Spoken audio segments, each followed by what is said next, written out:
অসমৰ মানুহে ইতিমধ্যে বিজেপিৰ বিৰুদ্ধে গুচি গৈছে।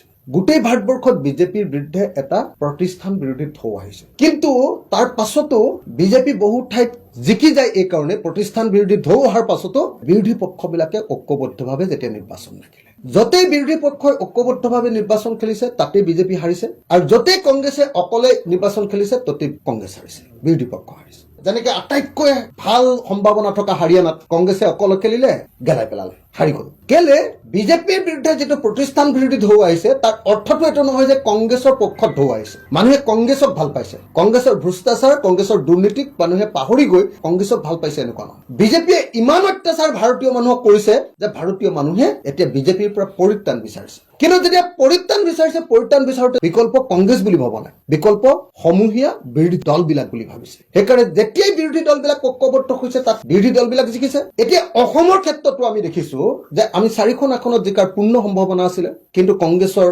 অসমৰ ৰাজপুত্ৰ আমাৰ গৌৰৱ গগৈয়ে ওপৰৰ পৰা দিল্লীৰ পৰা গোটেই আসনৰ ভাগ বাতৰা কৰি ল'লে। তেওঁ নিজৰ ইচ্ছামতে এজন কেলেংকাৰী কৰা ল'ৰাক, ভূমি কেলেংকাৰী থকা মানে মাটিৰ দালালি কৰা মানুহ এজনক তেওঁ উইনেবিলিটিৰ নামত প্ৰাৰ্থিত্ব দিয়াৰ কাৰণে তেওঁ জেদত ধৰিলে। ভূপেন বৰা আৰু গৌৰৱ গগৈৰ মাজত কাজিয়া হৈ গ'ল, তেওঁলোকৰ দুটা লবি হৈ গ'ল, লবি হৈ গৌৰৱ গগৈ জিকিলে। আৰু গৌৰৱ গগৈৰ অহংকাৰ, গৌৰৱ গগৈৰ ময়মতালী স্বভাৱৰ কাৰণে বিহালীত আমাৰ ঐক্যবদ্ধভাৱে আমি প্ৰাৰ্থী দিব খুজিছিলো, তেওঁ দিব নোৱাৰিলো। সেইকাৰণে আমাৰ হেৰিটো ভাগি গ'ল। চামগুৰিৰ নিচিনা 25,000 মুছলিম মানুহ বেছি থকা, সংখ্যালঘু মানুহ বেছি থকা সমষ্টিত কংগ্ৰেছ কিন্তু সাংঘাতিক ধৰণে প্ৰত্যাহ্বানৰ সন্মুখীন হৈছে। যদি কংগ্ৰেছে একেলগে আমাৰ লগত ইলেকশ্যন খেলিলেহেঁতেন এই প্ৰত্যাহ্বান কেতিয়াও নাহিলেহেঁতেন। যিজন ৰকিবুল হুছেইনে মাত্ৰ 5 মাহৰ আগত 10 লাখ ভোটত জয়ী হৈছে, সেইজন ৰকিবুল হুছেইনে এইবাৰ আমি দেখিছো যে নিৰ্বাচনত সাংঘাতিক ধৰণে ধুক্কা ধুকে পানী খাবলগীয়া পৰিস্থিতি হৈছে। যদি একেলগতে থাকিলোহেঁতেন, আমি দুখনো যদি সমাৱেশত অংশগ্ৰহণ কৰিলোহেঁতেন, কংগ্ৰেছৰ এই বিপৰ্যয় নহয়। বঙাইগাঁওতো একেটাই দেখিছো, চিডলিতো একেটাই দেখিছো।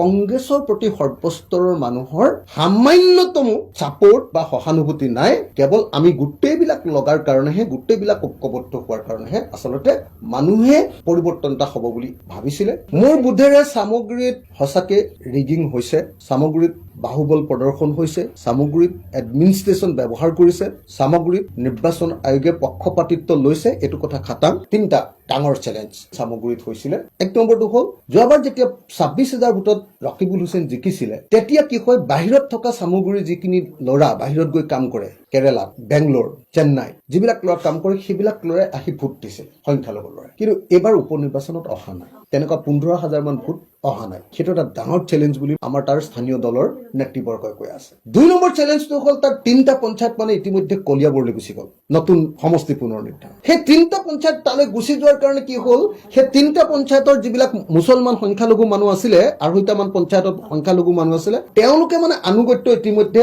কেশৱ মহন্ত বা এজিপিৰ লগত জড়িত হৈ তেওঁলোকৰ প্ৰতি চিফ্ট কৰি দিলে। সেইটো এটা ডাঙৰ চেলেঞ্জ বুলি শুনিছো। আৰু 3 নম্বৰ চেলেঞ্জটো হ'ল যে একদম সৰু ল'ৰা এটাক কেণ্ডিডেট উঠালে বুলি আৰু সদায় বংশবাদ কৰা বুলি এটা অভিযোগ আহিছিলে।